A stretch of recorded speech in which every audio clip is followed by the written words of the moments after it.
This is a Media Lab podcast.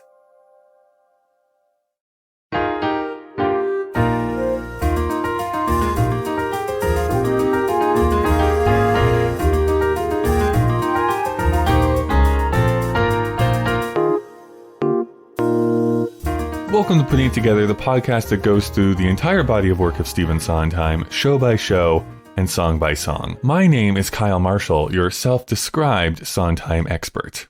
So it's been a bit of a tough week, hasn't it? This is the first episode, of course, the first full episode that is coming out after Stephen Sondheim has passed away, which still seems like a weird thing to say and put out into the world, but it is true. I had, of course, a flurry of emotions. I released that little bonus episode on Saturday. You got to hear me cry on mic, but there's been so much beautiful outpouring that has warmed my heart.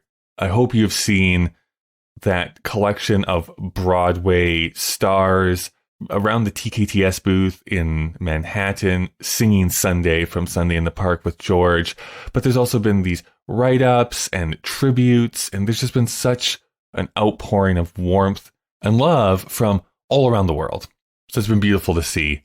This also coinciding with the fact that the new West Side Story movie is coming out and is getting some pretty great reviews. The critics embargo was up, I think it was yesterday, in fact. And so there was this flurry of reactions that were hitting social media last night. And the consensus seems to be that this is a really solid film. Now, whether you're a fan of the 61 version and you're going to like this one more or less, that's going to be up to personal preference, but it seems at least that this is a pretty solid musical film, and that has made me even more excited to go and see it. Of course, this was pre-recorded way back in like October. That is why nothing else is commented upon during the remainder of this episode. But it is this really fascinating juxtaposition to have been honoring the entire life of Stephen Sondheim over the past few days, as well as really being head down focused on his first major show to hit Broadway. A really kind of nice bookend that I've been on here in the last few days. So, Christine Chen is of course back here again. We're talking about I Feel Pretty, which I'm telling you this, was not feeling that way so much over the weekend, but that is the song we're going to talk about today. It's a great conversation. Might as well get into it right now.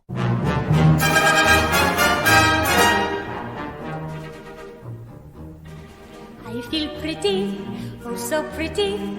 I feel pretty and witty and bright, and I pity any girl who isn't me tonight.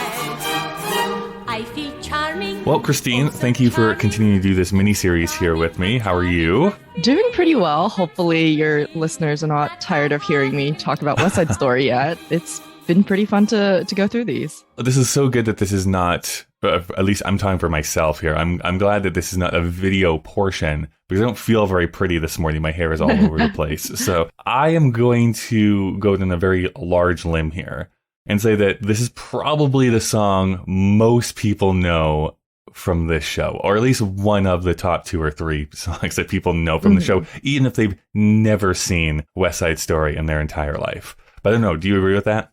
Yeah, probably. Because this song is one of the more lighthearted ones. So I feel like it also lends pretty well to parody or to just like, being referenced. And it's not like, I don't know, like one of the Jet song or something where it's like impossible to sing.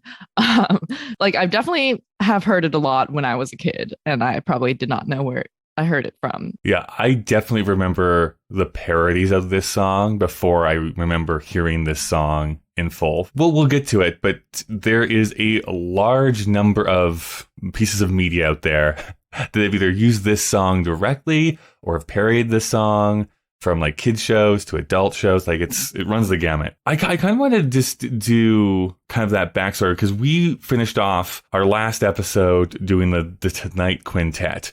So not a lot has actually happened in the show since that time. Well, I shouldn't say that. There's been a big event that's happened in the show, but then intermission. As far as songs go, these come right after each other. But we should probably just do a very kind of quick recap of the Rumble. So what happened at the Rumble? So they they start to fight. Tony's not there yet because he was meeting with Maria. And it's like a regular fist fight to start with. Tony comes and tries to break it up. He's like, what are we doing? Like, just stop it, whatever. At some point, I don't remember how the fight gets started again. But at some point, Bernardo pulls out a knife. Yeah. And he stabs Riff. At least in some of the productions I've seen, there's sometimes a little bit of pushing and that accidentally causes them to bump into each other again. Right. Yeah. Like, it's unclear how intentional it is. I don't think any of the gang members intended for anyone to actually die, even though they talk about it like they do. Right. Tony, who is trying to still keep this fight apart at this point, like flies into a rage. And then he ends up stabbing Bernardo back. At least in most productions, then you hit intermission. And with just like 2 dead bodies on the stage, the rest of the gang scatters because the police are also trying to figure out where the rubble is and trying to find them. And so they leave before the police can come. And then it's like, you just go get a drink from the lobby or something. That's right. You're hanging out in the lobby, enjoying your little sips. I went to my very first play since the shutdown and everything from 2 years ago. Last night was my return back into the theater. So I took an extra long sip. It was really great just to be back in like that atmosphere and like people enjoying live theater. Was it a like well-known show or? It absolutely was not. No, this is, it's a very, I was going to say it's a very Canadian show, but that's not entirely true either. At the local theater in Theater Calgary, there has been this kind of triplet of one-man shows, essentially. Okay. The first one was he called it Boom. It's the same guy. Boom was the first one, which is basically like history of the boomers, right? So like that time frame. And then he did another one called Boom X, which was about Generation X. And then this last one of this trilogy is Boom YZ. So it was about millennials and Generation Z. So essentially he was doing a very compressed history of 1996 until present day. I think he's toured it. Well, yeah. So I think it was supposed to be in New York. Oh, really? Okay. I had it on my list of shows to look into. Well, I wrote it down that it was January 9th, 2020 through February 23rd. Actually, maybe he did play it in New York and I just didn't see it. No, I thought it was one of the ones canceled by the pandemic, but maybe I just didn't end up going. I don't know. I know that he mentioned even in the show that his last one, like the second one, Boom X, did get cut short. So however he was touring it had to be shut down. Anyway, it was really cool. Like just a melding of like, it's very audio visual. In fact, there was a couple of technical issues where some screens weren't working in a couple of points, but there was it's like movie clips and news reports and interviews and songs that he parodies and everything kind of, and then this emotional things like this is why people in this generation feel this way from the outlook of his daughter who was in that generation. So it's very sweet. I will say a very much like a liberal point of view. So if you have like an ultra conservative, they probably will not like Act 2 the way that it goes. But the coolest thing was that you get to actually choose at the very end. We actually voted by phone. Do you want to see the optimistic future, the middle of the road, like if we just continue doing what we're doing, or like the completely like negative dystopian future? And everyone voted for the dystopian future because that's what people are feeling like nowadays. Anyways, complete side tangent of what we're doing. You were at a show too, right? You went to Phantom of the Opera last night. I was just at the reopening of Phantom of the Opera, which was just craziness. But it was an amazing show. They handed out like party favors essentially. Like like every seat had a tote bag, a cloth mask, a like Phantom half mask, and a rose. Like, and I thought these were like fake roses. They were like actual roses. Whoa. I mean, Andrew Lloyd Webber has money. Cameron McIntosh has money. They can afford some roses. And they both actually showed up before the show just to talk about like, you know, how great Phantom is, how it's like the original staging by Hal Prince, because I don't know if you happen to follow Phantom of the Opera gossip, but in London, they changed the staging. There was some guy on the message boards who wrote like 5,000 words on like the differences and how they suck. Oh my God. But like, this is the Hal Prince original. It's the original set. It's like they've kept all that. And then Chuck Schumer showed up because he wrote that bill that passed the Senate to help theaters get money. And they took like a group picture of, they're like, everybody put on your Phantom masks over your like regular mask, and we're gonna take a picture from the stage. And so that was something that happened also. Oh, interesting. And then afterwards, there's also a ton of videos of this. There was like this like block party where Andrew Lloyd Webber DJ'd, quote unquote. Oh, right. And it was like this like DJ ALW, yeah. EDM remix of the title song where I was just like, I have no clue what's happening anymore. So. What is going on? That sounds fun though. I saw videos of people losing their minds at a few different points in the show. I guess they broke the like don't record this rule for that showing. Right. I haven't actually looked at social media yet as far as the show goes, but there was a lot of applause. Like everybody got entrance applause. Like props got entrance applause. So it was a really good time for if you're a Phantom fan. Trying to do a segue here. Phantom of the Opera, of course, tries to tell like this epic love story, even though I don't understand the people who think she should end up with the Phantom, but that's a conversation for another day. But it tells this epic love story, tries to. And Romeo and Juliet is very much an epic love story as well. Yeah, there's the segue. Well done. Well, the thing I was about this, I was like, oh man, like how does it happen in Romeo and Juliet? Because I was trying to remember, like the rumble scene basically is a recreation from that source material. Right. And it's basically similar, right? Because you have, am I going to remember the names? Tybalt and Mercutio are fighting. Oh my gosh, which one dies? Is it Tybalt? No. Tybalt dies. Tybalt's the cousin of Juliet. Yeah. Right. Okay.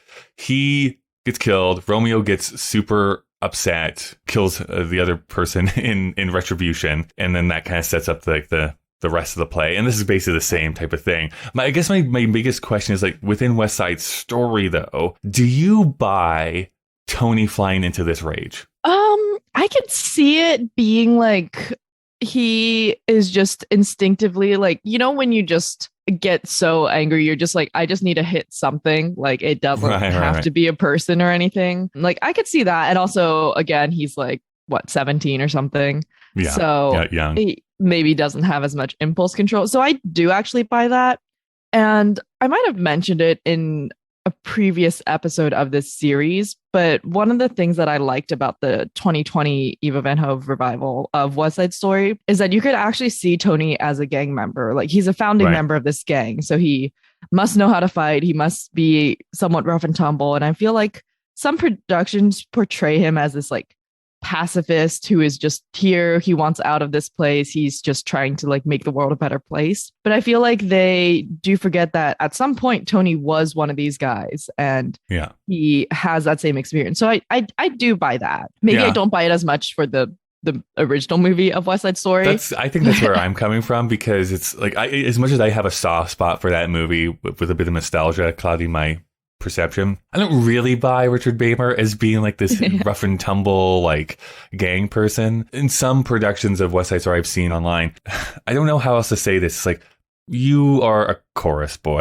who is trying to act tough instead of just being someone who is tough, who can also sing and dance, which I know is sometimes hard to like cast 100% perfectly. But I think it is important in this case. Like, no. I can understand like the anger that's simmering underneath Tony throughout the first bit, so that this doesn't feel like, whoa, what is happening? Right.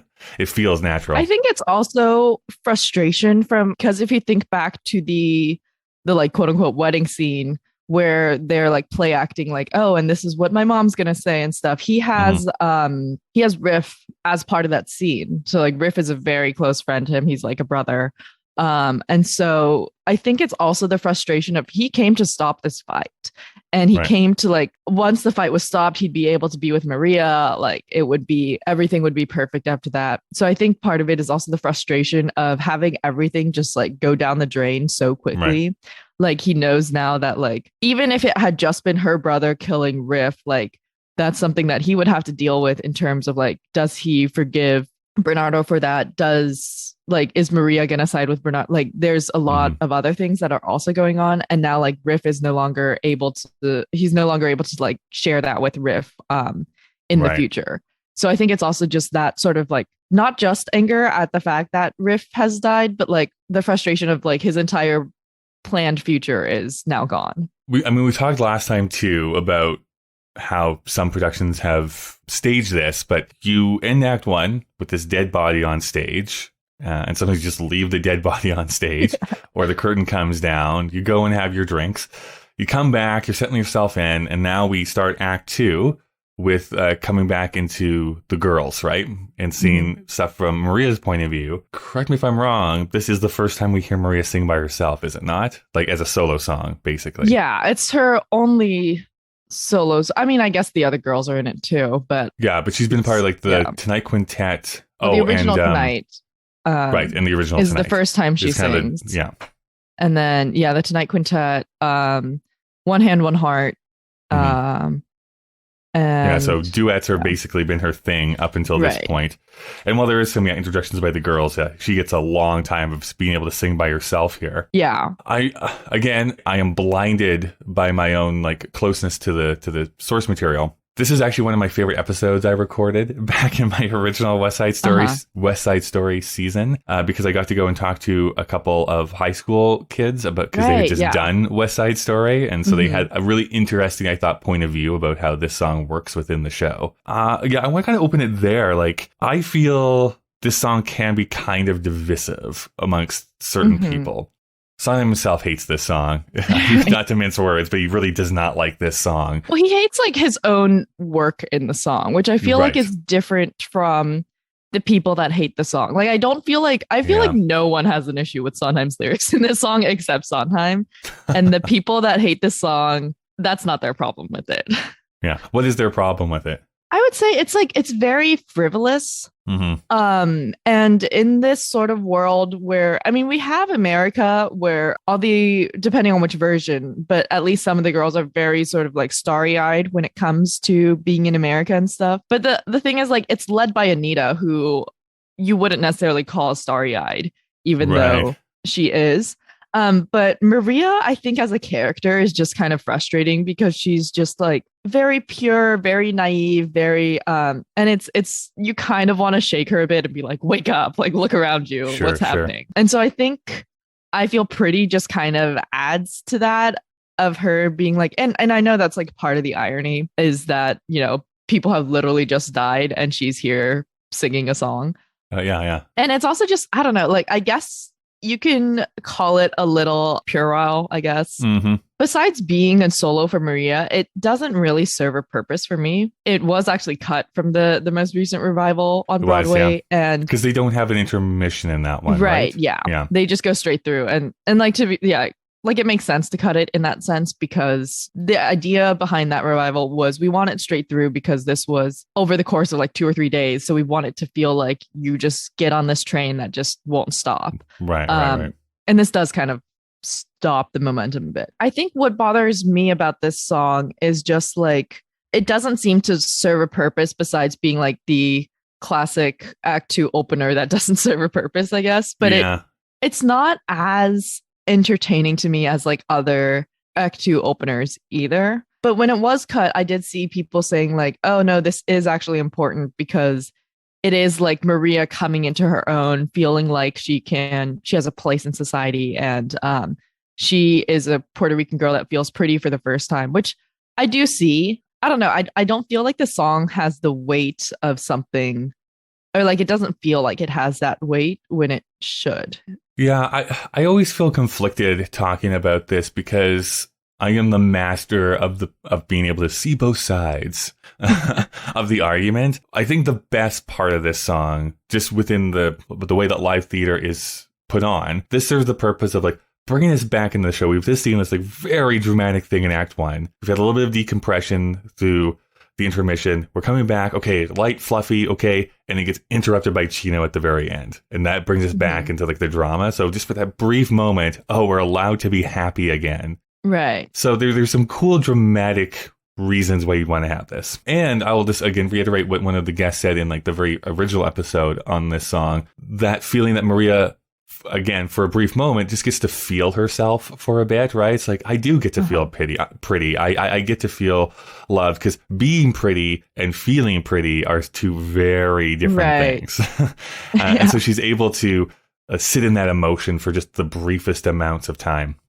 Where I then go flip back is like, at the same point, because this is such early Sondheim, he's such a baby when he's writing this song, is that I think that if this was done, 20 years later, he would have been able to work in, I think, some more, I guess, better lyrics, meaning like still sing I feel pretty, but also have that be emotionally and thematically resonant for the rest. Because as far as like good songwriting goes, she does say the same thing like 7 times throughout this song. Like the song is basically I feel pretty 7 times. And there's nothing really deeper than that gets expressed in this. It doesn't build to anywhere either, I think, is the other thing. Again, I think this would become a Sondheim thing that he was. We've been talking about this with another guest here very recently. That Sondheim loves doing that thing where he just changes like one word in a line over like 3 or 4 choruses or something like that, and it changes the meaning every single time. Yeah, and I feel like the "I feel pretty" is like that should be like the last one or the second last one where she comes to that realization, and before there's like, could I be pretty? Am I to be pretty? No, I feel pretty. And then that's the realization at the end. Right. Yeah. Yeah, that would make a lot more sense to me, too. I guess I do have a problem with the lyrics now that I'm talking about this. I actually also want to talk about, because the movie puts it right before One Hand, One Heart, and it sets it in the bridal shop rather than in her bedroom. Like, I understand the dramaturgical reasons that you would want to have this as the Act 2 opener, but I do kind of agree with, like, Eva Van Hove in the sense that it slows down the show, kind of. Yep. And it is on purpose, like, because people coming back from intermission are going to be like, oh no, what's going to happen next? And it's it's like delayed gratification, right? Right. I think you're so right. When you change the structure, you do have to move things around. Like in the movie version, that's why some people get so upset by the way that they rearrange songs in the original movie. I'm like, you kind of need to make sure that movie flows in a better way than the stage production. And then even the Even Van Hove thing, like, I know people got so upset by removing this song, and I was like, well, I don't know. Like, he's trying something different. Like, let's see if it works or not. I don't know. When you take a 2-act play and make it into a 1-act, you're going to have to change something. I do think that, like, if he had slotted it into the same movie slot, like it would have worked. I wonder if it was like cut for time in that sense, or if he just like also didn't like the song and he was like, we don't need this, let's get rid of it. This show tries to do a lot, and it does do a lot, but at the same time it almost like doesn't do enough for me, because I think I might have also mentioned before, I'm not interested in this love story at all really with the show. And I think it's why like I just didn't have very strong feelings about the show for so long. But I do think the Eva Van Hove version of the show really brought out the class issues, or like the racial social issues of the show, which I think are fascinating how they're portrayed in this show. And so I always want to see more of the background characters. And like in that original episode you did, there was a conversation about how much do these other girls know about Maria and Tony. And like what is their perspective on this? And I do wish there was more with that too, like understanding where the placement of all these characters in the framework of this show. Oh yeah, the other thing I was going to mention, I do wonder if like having this as an Act 2 opener was sort of a concession to like the at that time contemporary theater standards of like, because this was, you know, a very dark show for the time. It's still pretty dark, actually. Right. And, you know, we saw there was that like Oklahoma revival recently where Oklahoma can be dark, but the way it was originally presented is not dark. This was like dark to begin with. Yeah, so I think they probably were like, yeah, this audience is probably going to need something to like ease them back into it before we hit them with even more, like, you know, leading up to Anita in Doc's shop later this act and like the finale and all that. Right. There's a lot of stuff that's happening. Oh, yeah. I mean, I think it goes back to that conversation that Sondheim writes about in Finishing the Hat, where there's this difference between what logically makes sense and then what theatrically makes sense. And sometimes what logically makes sense gets trumped by what theatrically makes sense. It's like, you're right, like logically this wouldn't happen or shouldn't be the thing we're focusing on, but the audience needs this in order to like release tension or to like recenter what we need to get done in what's upcoming. To me, this is like the perfect example of something that makes theatrical sense and maybe not logical sense to like go to your next thing. But so you kind of need that release of tension so that people are like, okay, now we can go back into like the depressing end to this story.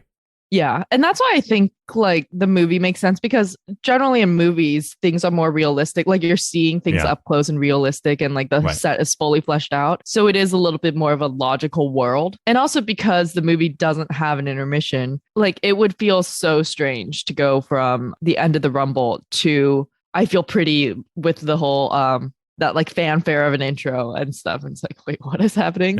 Yeah, right. I do actually like the scene that the movie has in its place, which is just Maria sort of like dancing on her own on the roof of her apartment building to the instrumental of the like Maria dance. And I think that's like just a lovely scene of her, because she's still like, you know, living on this high from like having quote unquote gotten married to Tony, and like they have their whole life planned out and he's going to stop the Rumble and everything's going to be great. It's a parallel to how Tony felt like leaving the dance at the gym originally, I think. Right. Like it's her version of that. Because we also don't really see, like outside of I Feel Pretty, we don't really see her side of the relationship with Tony on her own. Because Tony gets Maria, like the song. But we don't really like, obviously we don't get a song called Tony where he gets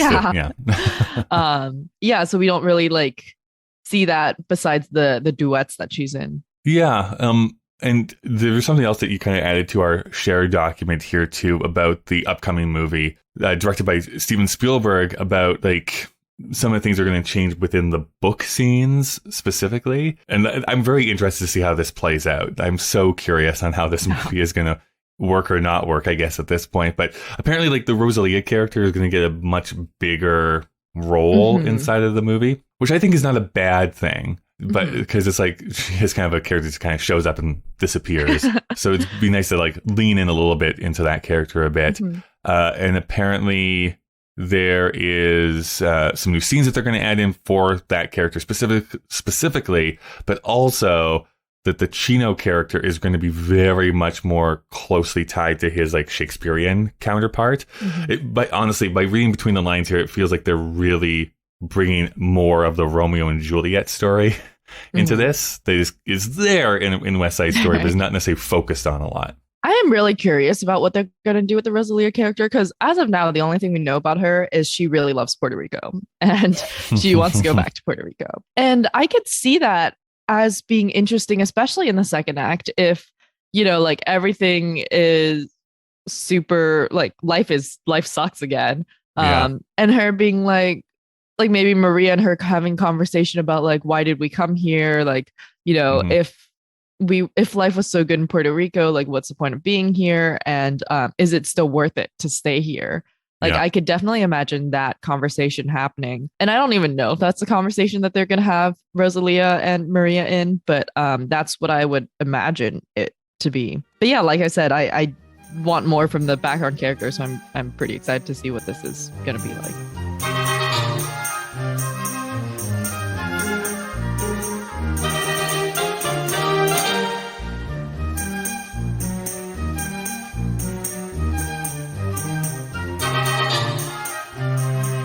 Going to jump into the middle of this conversation here to thank some of the people and sponsors that help make this show continue to go.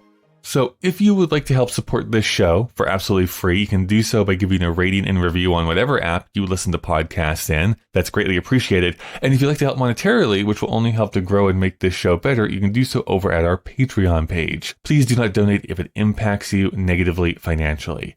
We have a new patron this week, so thank you so much, Christopher, for joining the group over there and to see some of the extra bonus stuff that occasionally gets posted, as well as when I remember to post polls and other questions for the community over there. That also means that we need to give a huge thank you to the God That's Good tier from Patreon, but they are no longer a quintet. We are now a sextet, so I don't know. What's that? Well, I don't want to say sexy sextet, although that would work. Let's say suave. The suave sextet of Jack, Todd, Carrie, Witty, Louise, and Christopher. Putting together as a proud member of the Alberta Podcast Network, locally grown, community supported. The Alberta Podcast Network promotes and supports Alberta-made podcasts and connects their audiences with Alberta-based businesses and organizations. Cold drafts, flickering lights, and where's that leak coming from? If you've ever wondered what's really going on in your home, Rumi's Ask a Home Inspector service can help. Connect with a certified professional home inspector by phone or video call and get your questions answered. Rumi will let you know what's easily fixable with a little DIY, or when you might need to call in some professional help. Visit rumi.ca, that's RUMI.ca, and book your Ask a Home Inspector appointment today. We are also brought to you by ATB here this week, specifically ATB Cares. With ATB Cares, giving is easy. Donate through ATB Cares and ATB will match 20% of every dollar donated to eligible Albertan charities, maximizing the impact of your donation. You can visit atbcares.com to choose your cause and donate today. La la la la la la la la la. What mirror where? Which what where? Who who who? I feel stunning. Well, I guess that means we should maybe get into some of these lyrics then. And talk about I Feel Pretty. So, of course, Maria is the one who gets to start things off, and she goes, I feel pretty, oh so pretty, I feel pretty and witty and bright, and I pity any girl who isn't me tonight. I feel charming, oh so charming, it's alarming how charming I feel, and so pretty that I hardly can believe I'm real. I feel pretty, oh so pretty. I feel pretty and witty and gay, and I pity any girl who's in me today. I feel charming, oh so charming. It's alarming how charming I feel, and so pretty that I hardly can believe I'm real. I mean, it starts like, and the whole song goes this way. It's like pretty simple as far as the structure goes. She's just very pretty, which I guess like as a song to listen to, I'm not a fan necessarily, but it does make sense because it's like this one thing running through her head, right? So it like, I'm not mad that the lyrics just keep repeating themselves over and over, because it is sort of like she's focused on this one thing and she's just, I just want to share this with people, you know, and part of it is also because she's like, I have the secret and all of that. So I think that it's fine. And it is just like, I don't know, the lyrics just aren't interesting to me. But I also just don't think Maria's an interesting character as far as how she's written. Right. Like she could be, but they just really did not write that much for her. Yeah, it's true that like it's very simple what she's trying to communicate here. Now, I will not pretend that I have not maybe hummed this to myself when I'm feeling particularly handsome myself. But you're right. I think that's the biggest thing, is that because Maria is so underbaked as a character, I think Sondheim really felt, I don't know, handcuffed. Like, well, how do I get more into this character? And there just wasn't anything there for him to latch on to. And he can only write as much as what his collaborators are willing to give to him. So once again, I'm going to throw Arthur Lawrence under the bus. But, he's like, I already did the name thing. I can't write a song called Tony now because I already did one called Maria. Like, I know. That would just be, you know. But he does say like he was trying so hard to be a lyricist, because this is like the first song that it wasn't a bit of a collaboration between him and Leonard Bernstein. He's just like, just do it. Do it all yourself. I'm pretty sure, I was trying to just verify this quickly, but I'm pretty sure I Feel Pretty was originally a Candide song. I know a lot of the songs. That sounds right. I know a lot of songs from West Side Story were originally written for Candide and then like brought into this. It even feels like it. I had not heard Candide the last time we talked about West Side Story, and I have since seen and listened to that score. And I Feel Pretty feels like it could be part of the Candide score to me, but let's say it is. So Sondheim just went like buck wild here. He's like, oh, I get to show off my like rhyming ability and internal rhymes and like all this stuff. And I think that is kind of the thing that I agree the most with him about this song, which is like, the lyrics are fine. Like, they don't annoy me necessarily. I think the melody is really pretty, because it's called I Feel Pretty. But the biggest thing is like, this does feel like a lyricist kind of showing off a little bit. Well, like, you can really hear him doing that. I think in the way that it is presented, it does. But I do want to push back on his assumption that Maria is not smart enough to have come up with these. Yeah. Because I don't necessarily think that Maria is unintelligent. Like, again, we don't know anything else about her. But the things we do know, like, she's a romantic. I think she is actually fairly smart. Like, in the scene after A Boy Like That I Have a Love, when I forget if it's Officer Krupke or Officer Schrank or someone comes to like interview her about Tony's or about the Rumble because her brother just died. And she, you know, comes up with this. She's like, oh, Anita, like, I have a package waiting for me at Dogs. She, like, you know, comes up with this whole sort of like way to tell Anita that Tony is going to be there and to like pass on a message. And she comes up with that like fairly quickly. And I'm like, I feel like she is pretty smart. And also, like, you know, she's singing this presumably in her native language. It's not like from the perspective of someone learning English as a second language. So her having come up with these lyrics and like internal rhymes and stuff, like I can see why it's like showing off.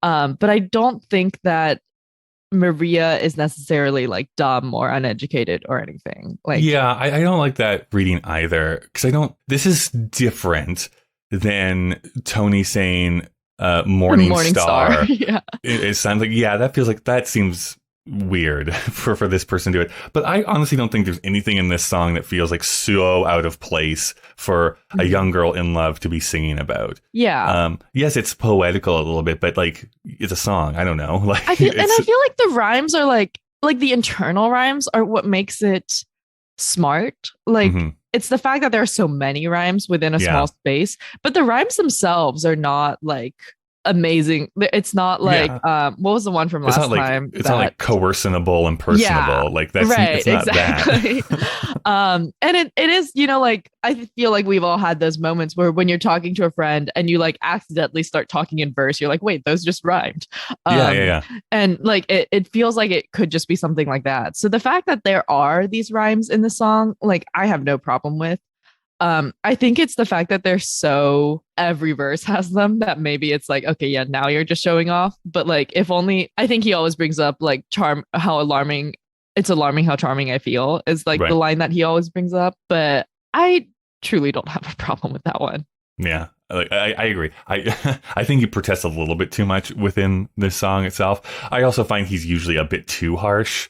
Like there's criticism and there's like, I don't know, that feels like extra criticism that no one would notice. Right. Like I understand if he was just like, I would have rewritten the entire song. I would have like added like, you know, that character development of like, I could be pretty, I am pretty, sort of thing. But like, the way that he is picking on this song, I just don't necessarily agree with. The one thing that we have not really talked about a whole lot either, in that 2009 revival, for the first couple months at least, Lin-Manuel Miranda came in and helped translate the English into Spanish, basically. And this is one of the songs that is in her native language for her to sing in.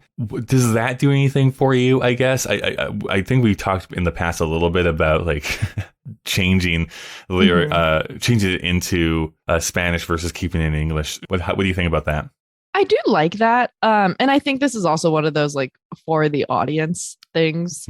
It logically makes sense, and it would. Like, I think it would be really cool if they did that in the movie, especially if they had like subtitles or something for it. I'm presuming the reason they stopped doing that is because the audience was just like, why are you doing this? Yeah, from the reports that I've read, because I wasn't sure the last time I talked about this show, but since then, what I've basically learned, it stuck around for like 2 months, I think, maybe, them doing it that way, and they flipped it back to English because you have tourists with their kids like, oh yeah, we know West Side Story, and they're like, we don't understand this language. I'm like, well, you know the song. Like, I don't know. It's such a weird criticism. Yeah, but I think it's also just sort of like a seeing them interact in their natural habitat sort of thing, right? And so I think it's cool when they do it in Spanish. It's funny because I was reading about when Lin-Manuel Miranda was hired to translate this. Apparently Sondheim was just like, I don't care what you do with it, just keep like the main rhyme scheme the same. Like other than that, like do whatever you want, essentially. And Lin-Manuel Miranda was like, this was like the hardest crossword puzzle ever of just like trying to fit in like the lyrics into the songs and like with the same rhymes and like stuff like that. Like the more you delve into Sondheim, and if you like look at then Lin-Manuel's lyrics for any of his other things, you can tell how much he is influenced by Stephen Sondheim. Like, he loves an internal rhyme if he can make it work. Like, loves it. The other thing, this is a kind of another little side tangent, but this there's Finish a Hat, and then Look, I Made a Hat is like the sequel for all the lyrics that Sondheim wrote. In the introduction to that, he's talking about that as like, currently I'm working with this new upstart, Lin-Manuel Miranda. And apparently he's working on this new show about one of the founding fathers. It's so funny to read it like pre-Hamilton. It's like, and good for him, because you should take chances on Broadway, and it doesn't happen very often. I just think it's fun. Sondheim was one of the first people that heard the Hamilton score too. Yes. Because he was working on it during West Side Story. So he I think played a few songs for him or something. But yeah, it's always cool seeing like before they were famous and stuff. Yeah, I know. The other thing I was going to mention, and I could be like completely outside my lane, so let me know if I am. But what I do like about this song not being performed in English a little bit is that I think it actually hits the message maybe a little bit more, because at least with friends who like talk to parents where they have a different native language than English, is that you start to see their parents like open up and like have a different personality when they can actually speak in their actual language. Right. And I think that lends itself a little bit in this area. It's like, yeah, in my the language I grew up with, like I'm more expressive, and I feel pretty, and I can be more expressive in that language, when in English I have to like convert it and then speak it, translate it all the time. That criticism, if it's sung in English and like if it's actually sung in English like diegetically, then I can see why Sondheim would have a problem with it. It's alarming how charming I feel, because that's not necessarily something that would come to someone who is still in the process of like learning English and stuff. And so it would make sense to have it in Spanish, and also just to like see like this is their culture, this is how they interact with each other, this is what they're going to be talking about. And I mean, I know I just mentioned like, oh, if they do it in the movie and they put subtitles, I do feel like, I don't know, I feel like subtitles for this would almost like ruin it, because like we said, the lyrics are just I feel pretty like, I don't know if subtitles are like, you want the audience to know what you're saying, but at the same time I feel like it would a little bit show the weaknesses of the lyrics for this song in particular, just because you're just like, oh, okay.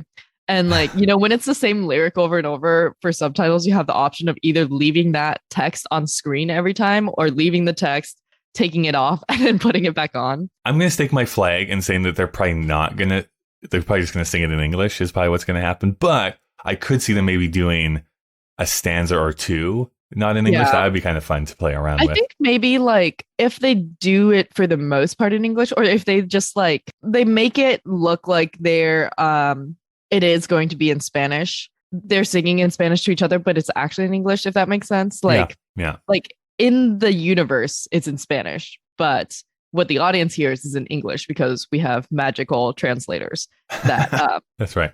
But like, I think, like you said, doing a stanza or two in Spanish, just to make that apparent, to sort of like ease the audience into that, but then like still letting the audience follow along to by singing the rest in English. I like it. So Maria continues on saying, see the pretty girl in that mirror there. Who can that attractive girl be? Such a pretty face, such a pretty dress, such a pretty smile, such a pretty me. I feel stunning and entrancing, feel like running and dancing for joy, for I'm loved by a pretty, wonderful boy. Ves en el espejo que hermosa soy. ¿Quién es esa bella mujer? Qué bonita faz, qué bonita atrás, qué bonita forma de ser. Qué radiante, luminosa. Veo el mundo con mucho color.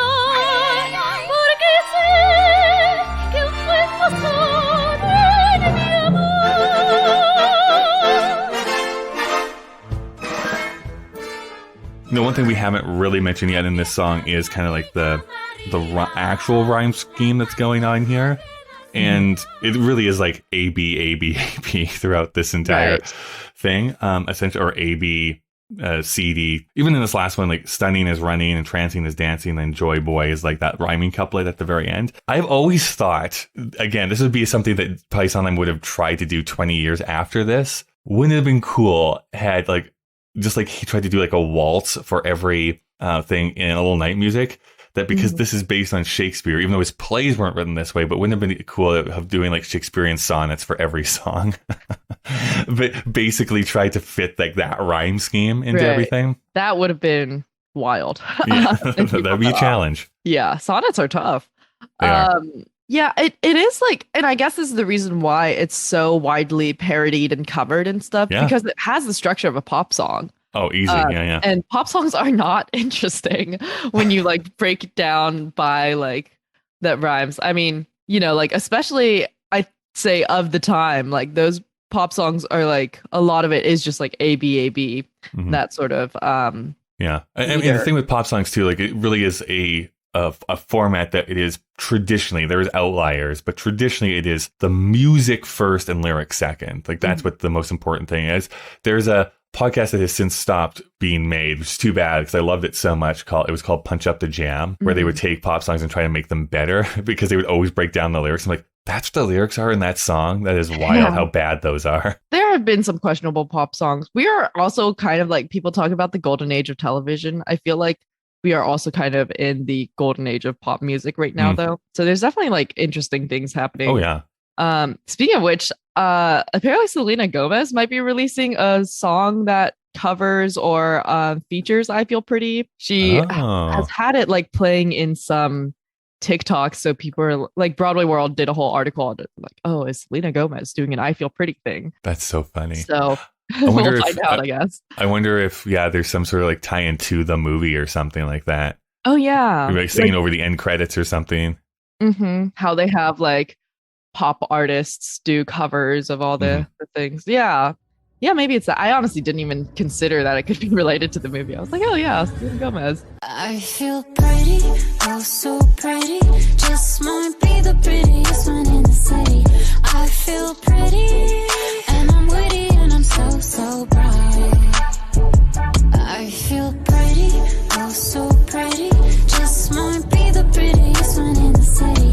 I feel pretty, and I'm witty, and I'm so bright. By the way, this is also my eternal plug for Only Murders in the Building. Yeah. which she stars in, which I think is great. She is fantastic in that. I mean, everyone is, but yeah, no, she holds her own. She's great. It was funny because both her and Demi Lovato, I forgot they like started out as actors because they had like pivoted to completely singing for a bit. And I think it was actually, we were talking about the Wicked movie or something, and like if they have to cast a star, like, and someone mentioned Demi Lovato, and I was like, can they act? and they're right. It's like, she was on Disney Channel. I was like, oh my God. Yeah, you're right. I'm also curious too. Like, we've seen like this rise of Miley Cyrus, but what happened to Hannah Montana? Like, she hasn't been heard of in years. But the other girls kind of join in here at this point. And they say, have you met my good friend Maria, the craziest girl on the block? You'll know her the minute you see her. She's the one who is in an advanced state of shock. She thinks she's in love. She thinks she's in Spain. She isn't in love. She's merely insane. It must be the heat or some rare disease or too much to eat, or maybe it's fleas. Keep away from her. Send for Chino. This is not the Maria we know. Modest and pure, polite and refined, well-bred and mature and out of her mind. The craziest girl on the block. You know her the minute you see her. She's the one who is in an advanced state of shock. She thinks she's in love. She thinks she's insane. She isn't in love. She's merely insane. It must be the heat or some rare disease, or too much to eat, or maybe it's fleas. Keep away from her. Send for Chino. This is not the Maria we know. Modest and pure, polite and refined, well-bred and mature, and out of her mind. Miss America. The one lyric I do think Sondheim is, I don't know, maybe you can explain this to me. She thinks she's in Spain. Like, yeah, what is...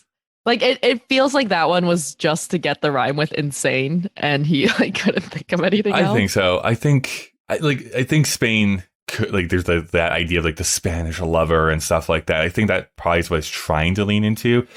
Simon actually even puts into his book some of the cut lyrics that from this song that didn't make it into like the final version. And there was an extended thing about going to Spain too, like of like when the bullfighter wins and it gives you the ears of the bull and like people are like falling over themselves. I'm kind of glad that's cut because it's like such a weird digression to talk about all this stuff. But Yeah. I think you're probably more correct. Is like, I just need a rhyme with insane. What rhymes with He insane? like knew that he needed that rhyme and he was like, okay, this came from nowhere. I need to lean into it. And that's probably where the bull stuff came from. Right. And then everybody else was like, what do you do? Also, you can tell this is from like a white writer in the 1950s because it's like, she's from Puerto Rico. Who cares about Spain? Yeah, well, Like, that's what I was questioning because I don't know if that's like, oh, like they speak Spanish, so they want to go to like, and yeah, I do like, I think the whole idea of the Spanish lover makes sense too, but it's so random. I'm like, I have no problems with it's alarming how charming I feel, but you should be ashamed. Like, yeah, I think she's insane. Yeah, no, I agree. But I think this is actually a pretty interesting section. Actually, the next stanza I think is also a little bit like, oh, okay, where it's like, it must be the heat or some rare disease or too much to eat or maybe it's fleas. Like, yeah, I know. It's also a little like, okay, we're turning this into a list song all of a sudden. Yeah. Like either these girls are completely also insane or they're just like, what rhymes with, like, let me pull out my rhyming dictionary of like disease, fleas. And it was harder. There was not rhymezone.com back then. Yeah. So this is the interesting part where, you know, in the previous episode, you talked about how much do these girls know about her relationship with Tony. And I actually like in that the kids you talked to said that they must know because they were all at the dance, like they were good friends with Maria. I actually would think the opposite because the way that Maria is acting, and she does say this in the movie version, she's like, I have a secret and I'm not going to tell you. Right. And like, and the whole like send for Chino part, I feel like it would be a little mean to say that if you knew that your friend was like in love with this boy, but then she was technically, I don't know if they're like technically engaged or her brother just really wants her to be with Chino. Like, I don't know I don't think they're engaged, but they are dating or they went to the dance together. They went to the dance together. Like, it's like her brother setting her up with Chino or something. And it feels like that's not necessarily the first time that they've been set up. I feel like if you knew your friend was in love with this guy that she is not supposed to be in love with, but then like her family approves of this other guy, it would be kind of mean to be like, oh yeah, she's so in love. Like, we got to get the other guy to come fix it. Like, so I feel like they probably wouldn't know about Tony and maybe they can tell she's in love, but like, they're also just kind of like, you were not like this yesterday. What are you doing now? And so I feel like this is sort of coming from a puzzled perspective. Yeah, no, I get that. It's a bit muddled, no matter how you try and parse it. It's hard to say. I think this is what, I know we keep coming back to this movie that we have not seen yet, but you could do like a little bit better job of this. Like, do these girls know about this relationship yet? Because I think it does change.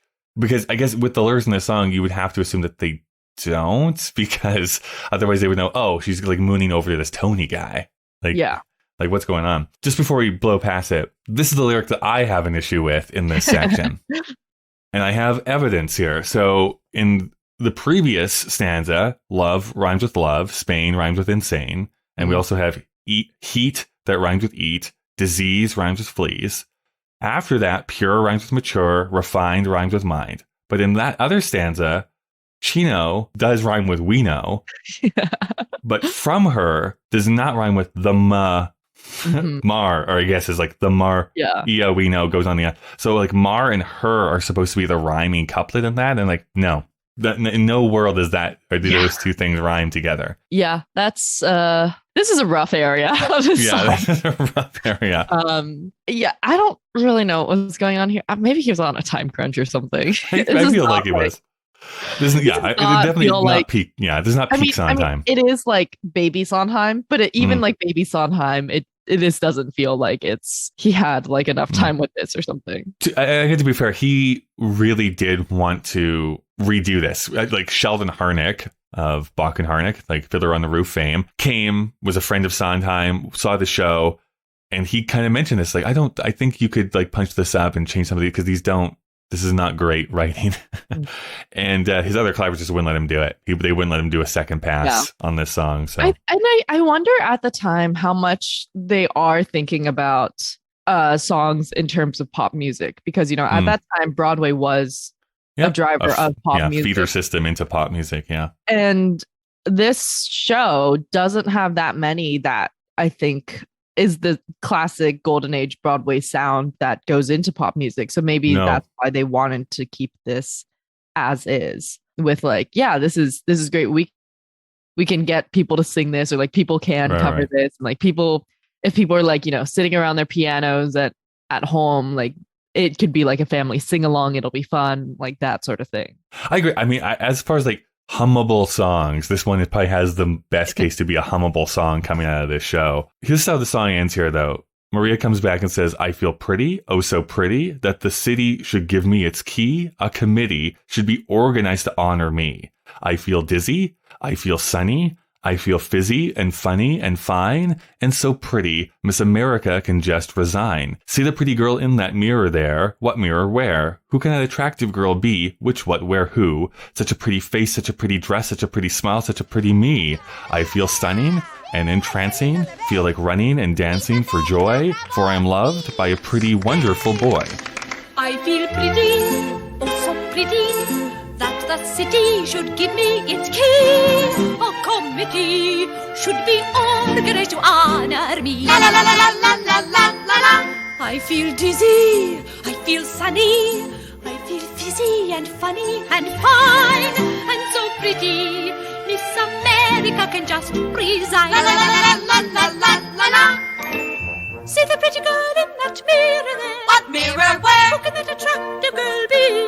Which? What? Where? Who? Such a pretty face, such a pretty dress, such a pretty smile, such a pretty me, such a pretty me, such a pretty me, such a pretty me. I feel stunning, and entrancing, like running, like dancing for joy, for I'm loved by a pretty, wonderful boy.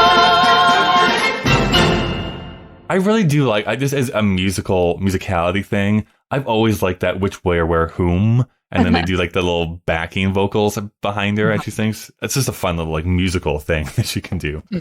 But as far as the song ends, where are we at?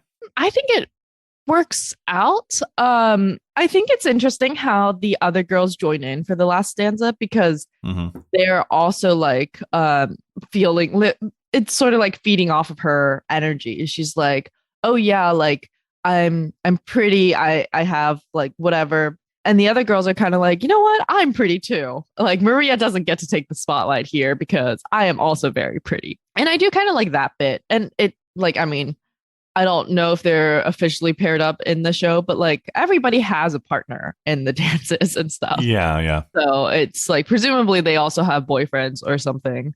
And like with America also. So I do like that. It's sort of like they're feeding off of her energy. They're like, they start off being like, who is this crazy girl that has taken over our friend? But by the end, there's a little bit of a character progression there, you know? Yeah. And so I do like that part of it. I actually think the line about Miss America is really interesting though, because it is sort of like the last piece of I belong here. Is sort of like, because, you know, there are different standards of beauty within different cultures.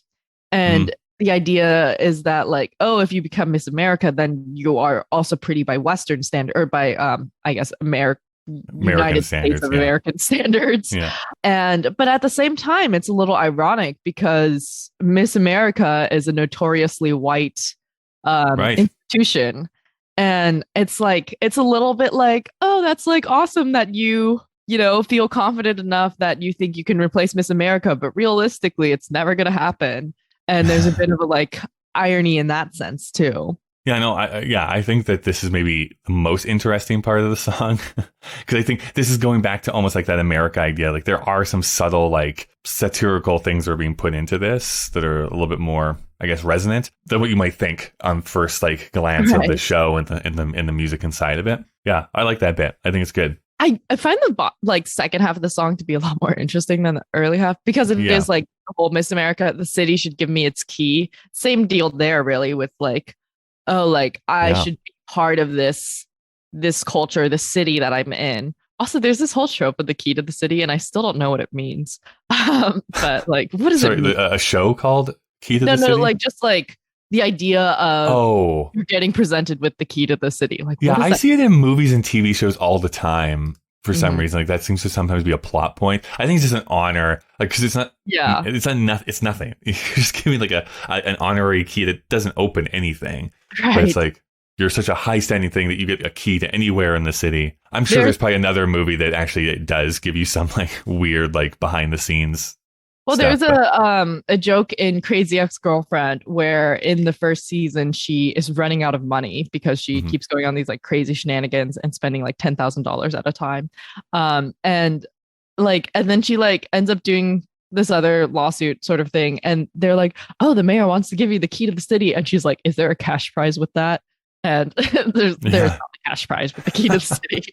But yeah, it's like what's the point of this? But you know, it's good for Maria for believing that she fits in. We kind of didn't talk about it the first time it came up, but this was also one of the things that was mentioned in your previous episode where by a pretty wonderful boy, there's no comma after pretty. It's he's pretty wonderful. It's not that he's pretty and wonderful. Right.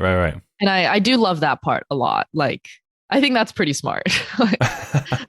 Well, again, that is a Sondheim thing, I think. If the comma, I would almost initiate a breath almost. Like it's a pretty wonderful boy, but it's pretty wonderful, right? And so that, I think, it is like a little bit trying to give her side of the love story because Maria does actually have really beautiful passages. Like the intro to Tonight, not the part that everyone thinks of, the like you and only you, or I forget how it goes. Yeah. But I think that really is a wonderful bit. But again, she is still like underwritten compared to Tony, even though you could argue that she is ultimately the main character of the show because she is eventually the one that survives at the end. But up until that point, the show really does like 2 hours worth of character development in the last 20 minutes for Maria. Yeah. There's also too, oh man, I'm 99% sure. I don't know why I'm doubting myself now. But in the movie version, they slightly changed one of the lyrics to say pretty and witty and gay, I think is what they say in the movie. I've wondered about that. It is like, I feel pretty and witty and gay, and I pity any girl who isn't me today. Right. Yeah, I guess that makes sense because in the movie, it's during the day and not the night. Okay, whatever. Yeah.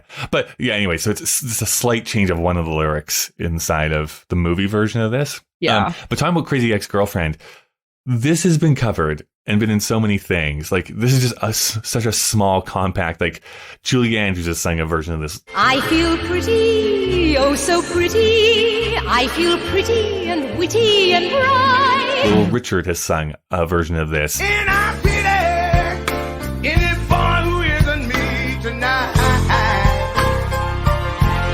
Dave Brubeck has sung a version of this. It's been parodied on Sesame Street. I feel yucky, I feel fucky, I feel icky and sticky with glue. On The Simpsons. I get the picture. I'll eat eggplant. I could even eat a baby deer. La la la la la la la la la. Who's that baby deer on the lawn? Enough already. Sorry. There was the first season of Saturday Night Live. Madeline Kahn sings this dressed as like the Frankenstein, the Bride of Frankenstein. There's an episode of Friends where this is sung.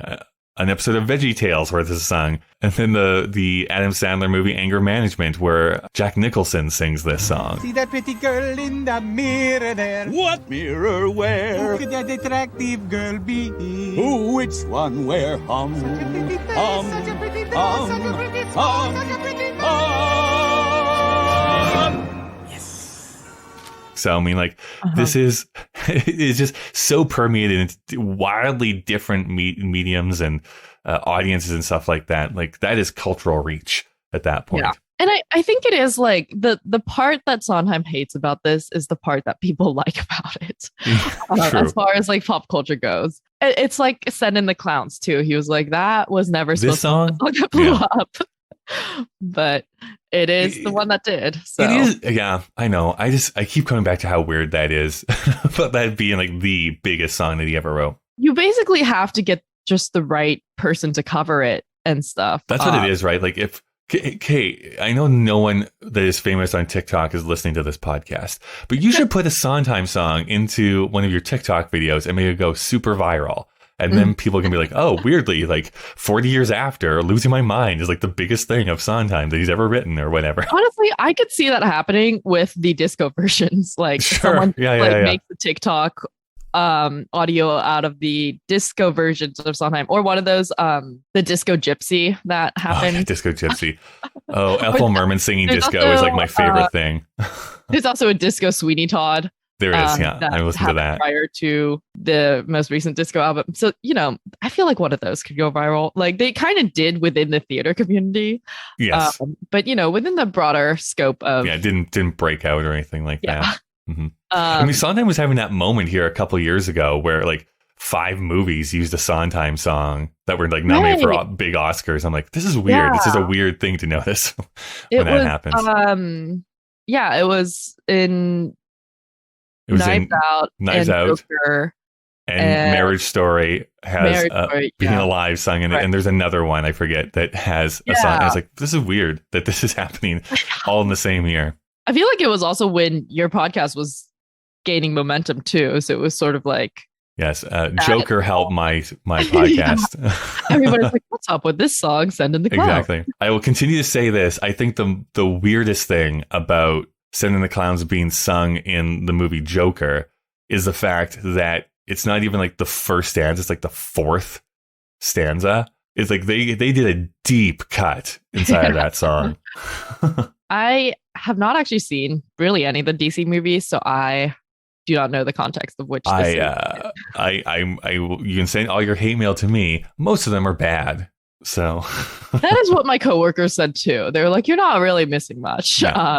I did watch Harley Quinn, which I did like, but I heard that one has been pretty good. Okay, well, that is our discussion here, I guess, on I Feel Pretty. Oh, sorry. There was one other thing I wanted. Oh, yeah.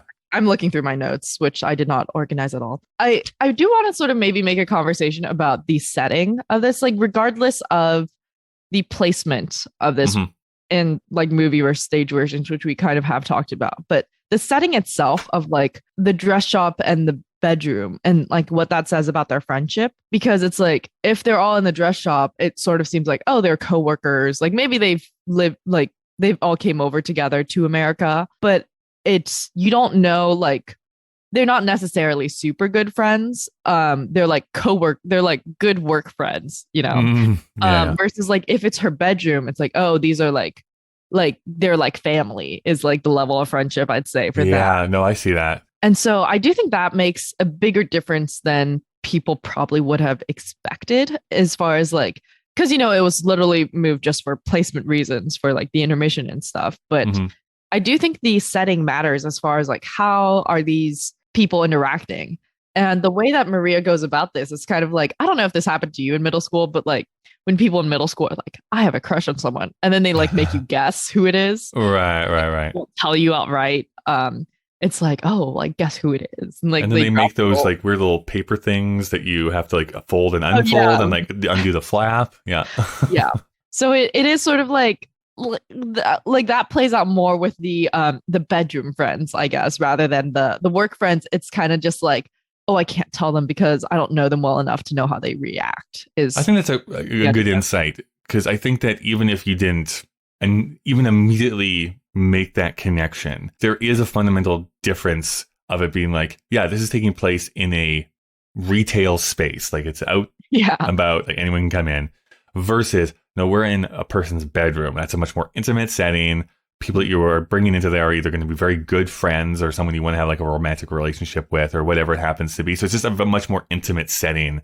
So I think just that quick little change does actually change the perception and how this song can be viewed. Yeah. And I guess the other thing about the placement of the song is like Maria's obviously very excited about something. And I actually think it makes more sense in the movie version. Like the movie version is more logically.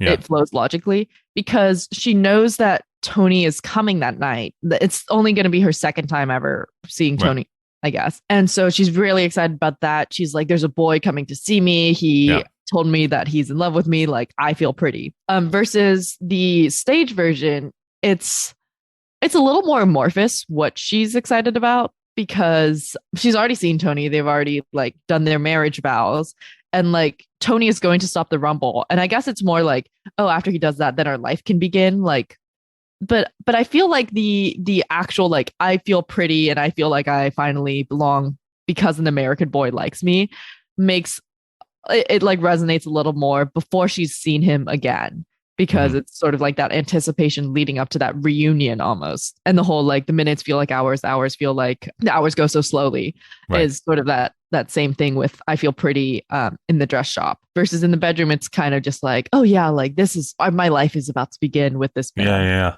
No, that's true. I'm looking forward to seeing exactly how it's going to be staged going forward. So Christine, again, thank you so much for being a part of this miniseries. If people wanted to keep connecting with you and see what you're up to, see other photos from Phantom of the Opera, where can they go? Yeah, you can follow me on Twitter at Across the Arch. And you can find my podcast, which also talks about Broadway musicals, though we generally talk about more recent ones that are treading the boards. And that is Bottomless Broadway. And you can also follow us at Bottomless B-Way on either Instagram or Twitter. Cool. Next up, we're going to be talking about Somewhere. So that's going to be our last episode of this little miniseries, and we'll see you next week. Hoy me siento tan hermosa, el alcalde me quiere honrar, tan preciosa. Thank you so much for listening. You can send emails to puttingittogetherpodcast@gmail.com. You can also follow Sondheim Podcast on Twitter and Instagram. And you can support the show on Patreon by going to patreon.com/puttingittogetherpodcast. Thank you to the Alberta Podcast Network, to Rumi, and to ATB this week. Putting Together is available on Apple Podcasts, Google Podcasts, Spotify, and pretty much anywhere you can get podcasts from. Consider subscribing so that you never miss an episode. Next week, of course, as you heard, we're going to be going to Somewhere. Gosh, there has to be a place for us, doesn't there? As always, a big thank you to the great Chris Taniguchi, who designed the podcast artwork, and to Nick Driscoll for composing our theme music. Well, we've reached the end of our episode. Yes, I know. Goodbye for now.